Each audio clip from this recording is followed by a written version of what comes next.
ಬಾಳೆಕಾಯಿ ಕಡಲೆಕಾಳು ಗೊಡ್ಡು ಕೊಳಂಬು ತಿಂದಿದ್ದೀರಾ? ಬನ್ನಿ ಹೇಗೆ ಮಾಡೋದು ನೋಡೋಣ. ನಮ್ಮ ಅಜ್ಜಿ ಗೊಡ್ಡು ಕೊಳಂಬನ್ನ ತುಂಬ ಮಾಡ್ತಾಯಿದ್ರು. ಗೊಡ್ಡು ಕೊಳಂಬು ಅಂದರೆ ಬೇಳೆ ಹಾಕದೆ ಮಾಡೋ ವ್ಯಂಜನ ಅಂತ. ಇದನ್ನು ನಮ್ಮ ಅತ್ತೆ ಮನೆ ಕಡೆ ವತ್ತ ಕೊಳಂಬು ಅಂತ ಹೇಳ್ತಾರೆ. ಇವತ್ತು ನಾನು ಇದನ್ನ ಬಾಳೆಕಾಯಿ ಮತ್ತು ಕಡಲೆಕಾಳು ಕಾಂಬಿನೇಷನ್ ಮಾಡ್ತಾಯಿದ್ದೀನಿ. ಇದು ತುಂಬ ಬೇರೆ ಬೇರೆ ತರಕಾರಿಗಳು ಬೇರೆ ಬೇರೆ ಕಾಂಬಿನೇಷನಲ್ಲಿ ಇದನ್ನ ಮಾಡ್ತಾರೆ. ಇದೊಂದು ರೀತಿಯ ಗೊಜ್ಜು ಅಂತಲೇ ಹೇಳ್ಬೋದು. ಇದನ್ನು ಹೇಗೆ ಮಾಡೋದು ನೋಡೋಣ ಬನ್ನಿ. ಕಡಲೆಕಾಳನ್ನ ರಾತ್ರಿಯೇ ನೀರಲ್ಲಿ ನೆನೆಸೋಕ್ಕೆ ಹಾಕ್ಕೊಂಡ್ಬಿಡಿ. ನಾನು ಮರ್ತುಬಿಟ್ಟೆ. ಸೊ ಬಿಸಿನೀರಲ್ಲಿ 2-3 ಗಂಟೆ ನೆನೆಸ್ಬಿಟ್ಟು ನಾನು ಇನ್ಸ್ಟಾ ಪಾಟಲ್ಲಿ ಬೇಯಕ್ಕೆ ಹಾಕ್ಬಿಟ್ಟೆ. ಇನ್ಸ್ಟಾ ಪಾಟ್ ಅಡ್ವಾಂಟೇಜ್ ಏನು ಅಂದರೆ ಕಾಳು ತುಂಬ ಹೊತ್ತು ನೆಂದಿಲ್ಲ ಅಂದರೂ ಕೂಡ ಬೇಗನೆ ಇದರಲ್ಲಿ ಬೆಣ್ಣೆ ಥರ ಬೇಯುತ್ತೆ. 30 ಮಿನಿಟ್ಸ್ ಹೈ ಪ್ರೆಷರಲ್ಲಿ ಹಾಕಿದ್ದೆ ನಾನು. ನೋಡಿ ಎಷ್ಟು ಚೆನ್ನಾಗಿ ಕಾಳು ಬೆಣ್ಣೆ ಥರ ಬೆಂದು ಹೋಯಿತು. ಸೊ ಇದಾಯಿತಾ. ಇವಾಗ ಬಾಳೆಕಾಯಿ ಹೆಚ್ಚಿ ನೀರಲ್ಲಿ ಹಾಕ್ಕೊಂಡಿದ್ದೆ, ಬೇಯಿಸಿರೋ ಕಡಲೆಕಾಳು, ಹುಣಸೆ ರಸ, ಆಮೇಲಿಂದ ಇದು ಕಡಲೆಕಾಳು ಬೇಯಿಸಿರೋ ನೀರು, ಕಟ್ಟು. ಈ ಕಟ್ಟಲ್ಲೇ ಇವತ್ತು ನಾವು ಈ ಗೊಟ್ಕೊಳಂಬು ಮಾಡ್ಕೊಳ್ಳೋಣ. ನಾನು ಇದಕ್ಕೆ ಎಳ್ಳೆಣ್ಣೆ ಬಳಸ್ತಾ ಇದ್ದೀನಿ. ನೀವು ಯಾವ ಎಣ್ಣೆ ಬೇಕಾದ್ರೂ ಬಳಸ್ಬೋದು. ಮಾಮೂಲಿ ಒಗ್ಗರಣೆ, ಸಾಸಿವೆ, ಜೀರಿಗೆ, ಅರಿಶಿನ, ಆಮೇಲಿಂದ ಮುಖ್ಯವಾಗಿ ಇದು ಸುಂಡಕಾಯಿ ಬತ್ತಲ್. ಸುಂಡಕಾಯಿ ಅಂದರೆ ಕುದನೆ ಅಂತ ಕೂಡ ಹೇಳ್ತಾರೆ. ಇದು ಟರ್ಕಿ ಬೆರಿ. ಉಪ್ಪು ಹಾಕಿ ಮಜ್ಜಿಗೆಯಲ್ಲಿ ನೆನೆಸಿ ಬಿಸಿಲಲ್ಲಿ ಒಣಗಿಸಿರ್ತಾರೆ. ಅಂಗಡಿನಲ್ಲೇ ಸಿಗುತ್ತೆ ಇದು. ಸುಂಡಕಾಯಿ ಬತ್ತಲು ತುಂಬ ಘಮ್ ಅಂತ ಇರುತ್ತೆ, ಆರೋಗ್ಯಕ್ಕೂ ಒಳ್ಳೆಯದು. ಇದು ಮಂತಕಾಳಿ ಬತ್ತಲ್ ಅಂದರೆ ಗಣಿಕೆಕಾಯಿ ಅಂತ ಬರುತ್ತಲ್ಲ, ಕಾಕಿ ಹಣ್ಣು ಅಂತೀವಲ್ಲ ಅದ್ರ ಕಾಯಿ.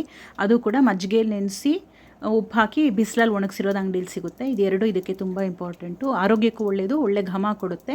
ಸೊ ಮಂತಕಾಳಿ ಬತ್ತಲು. ಆಮೇಲಿಂದ ಇದು ಮೆಂತ್ಯದ ಕಾಳು. ಇದಿಷ್ಟು ಒಗ್ಗರಣೆಗೆ ಹಾಕಲೇಬೇಕು. ಆಮೇಲೆ ಆಬ್ವಿಯಸ್ಲಿ ಒಗ್ಗರಣೆ ಅಂದರೆ ಕರಿಬೇವು ಬೇಕೇ ಬೇಕು. ಕರಿಬೇವಿಲ್ಲದೆ ಯಾವ ಒಗ್ಗರಣೆನೂ ಪೂರ್ಣ ಆಗೋಲ್ಲ. ಇದು ಚೆನ್ನಾಗಿ ಸ್ವಲ್ಪ ಚಟಪಟ ಅನ್ನೋ ತನಕ ಸುಮ್ಮನೆ ಒಂದು 2 ನಿಮಿಷ ಬಾಡಿಸ್ಕೊಳ್ಳಿ ಎಲ್ಲ ಹಾಕ್ಬಿಟ್ಟು. ಆಮೇಲಿಂದ ಹೆಚ್ಚಿರೋ ಬಾಳೆಕಾಯಿ ಹಾಕಿ. ಇದನ್ನು ಸಿಹಿ ಗುಂಬಳದಲ್ಲೂ ಮಾಡ್ತಾಯಿದ್ರು ನಮ್ಮ ಅಜ್ಜಿ, ಅದು ತುಂಬ ಚೆನ್ನಾಗಾಗುತ್ತೆ. ನುಗ್ಗೆಕಾಯಲ್ಲಿ ಕೂಡ ಮಾಡ್ಬೋದು, ಅದು ಚೆನ್ನಾಗಿರುತ್ತೆ. ಸೊ ಬಾಳೆಕಾಯಿ ಹಾಕಿ 1-2 ನಿಮಿಷ ಬಾಡಿಸಿದ್ಮೇಲೆ ಸ್ವಲ್ಪ ಉಪ್ಪು ಹಾಕ್ಕೊಳ್ಳಿ. ಉಪ್ಪು ಹಾಕ್ಕೊಂಡ್ಮೇಲೆ ಹುಣಸೆ ರಸ ಹಾಕ್ಕೊಳ್ಳೋಣ ಇವಾಗ. ಇದು ಪೂರ್ತಿ ಹುಣಸೆ ರಸದಲ್ಲೇ ಬಾಳೆಕಾಯಿ ಬೇಯಲಿ. ಅದು ನಿಮಗೆ ನೀರು ಎಷ್ಟು ಬೇಕೋ ನೋಡಿಕೊಂಡು ಹಾಕ್ಕೊಳ್ಳಿ. ಆಮೇಲೆ ಇವಾಗ ಬೆಲ್ಲ, ನಿಮ್ಮ ಸಿಹಿಗೆ ತಕ್ಕಷ್ಟು ಬೆಲ್ಲ ಹಾಕೊಳ್ಳಿ. ಆಮೇಲೆ ನಾನು ಇದಕ್ಕೆ ಅಂಬಿಕಾ ಸಾಂಬಾರು ಪುಡಿ ಬಳಸ್ತಾ ಇದ್ದೀನಿ. ನೀವು ಯಾವ ಸಾಂಬಾರು ಪುಡಿ ಬೇಕಾದ್ರೂ ಬಳಸ್ಬೋದು. ಇದು ತುಂಬ ಖಾರ ಇರುತ್ತೆ, ಹಾಗಾಗಿ ಕೇವಲ 1 ಚಮಚ ಹಾಕೋತಾ ಇದ್ದೀನಿ. ಸೊ ಇದು ಚೆನ್ನೈ ಬ್ರ್ಯಾಂಡಿದು.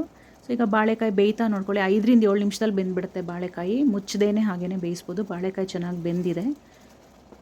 ಬಾಳೆಕಾಯಿ ಬೆಂದ ಮೇಲೆ ಇದಕ್ಕೆ ಇದು ಕಡಲೆಕಟ್ಟು ಬೇಯಿಸಿಟ್ಕೊಂಡಿದ್ವಲ್ಲ ಆ ನೀರನ್ನ ಹಾಕ್ಕೊಳ್ಳೋಣ. ಪೂರ್ತಿ ಇದರಲ್ಲೇ ಬೇಯುತ್ತೆ ಇದು ಕಡಲೆಕಟ್ಟು ತುಂಬ ಒಳ್ಳೆ ಫ್ಲೇವರ್ ಕೊಡುತ್ತೆ. ಆಮೇಲೆ ಆರೋಗ್ಯಕ್ಕೂ ತುಂಬ ಒಳ್ಳೆಯದು, ತುಂಬ ಪೌಷ್ಟಿಕಾಂಶಗಳಿರುತ್ತೆ ಇದರಲ್ಲಿ. ಈಗ ಕಡಲೆಕಾಳು ಬೇಯಿಸಿಟ್ಟಿದ್ವಲ್ಲ ಅದನ್ನು ಹಾಕ್ಕೊಳ್ಳೋಣ. ಚೆನ್ನಾಗಿ ಮಿಕ್ಸ್ ಮಾಡಿ ಚೆನ್ನಾಗಿ ಕುದಿಬೇಕಿದು.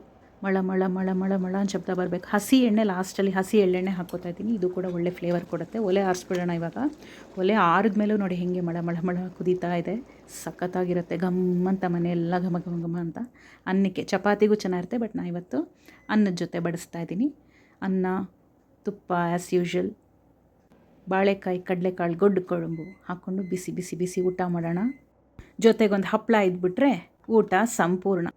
ಪಾರಂಪರಿಕ ಊಟಗಳಿಗೆ ಜಯವಾಗಲಿ. ಮತ್ತೆ ಸಿಗೋಣ. ಬಾಯ್.